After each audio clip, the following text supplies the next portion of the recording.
ကျွန်တော်ကကိုလီယမ်နားတဲ့အချိန်မှန်းပြီးဖုန်းဆက်လိုက်ရတာမလို့ပါ ကျွန်တော်ရိုးစားအတွက်ဆိုအမြဲတမ်းချိန်ပေးနိုင်ပါတယ်ဗျာ တကယ်လားနောက်မှစိတ်မပြတ်သွားတာဘူးနော် စိတ်မပြတ်ပါဘူးဗျာရိုးစားအတန်ချိုချိုလေးနေတိုင်းကြာချင်နေပြီလို့ပါ ကျွန်တော်ကိုလီယမ်ချွေလို့တကယ်ကြွေသွားပြီနော် ကျွေသွားရင်ကျွန်တော်တစ်သက်လုံးတင်ထားပါရစေကျွန်တော်ရိုးစားကိုအကူအညီတောင်းချင်လို့ကိုယ့်ရဲ့ရေမွေးထုတ်ကုန်ကိုရိုးစားကြီးညာပေးစေချင်တယ် ကူညီနိုင်ပါတယ် I could be a lover, a dreamer, a dancer. I could be everything you want. Perfect ဖြစ်ပြီးအရန်ချစ်ကောင်းနေတယ်ကိုလေးရမနဲ့ချိန်ထားလို့ပါတတိယရုံးခန်းကိုလိုက်ခဲ့ပါနော်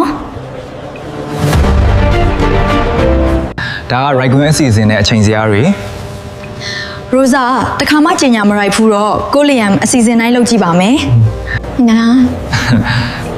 အဲ့ဒါဆိုအားလုံးကိုစီစဉ်လိုက်မယ် တဘောပါပဲဗျာ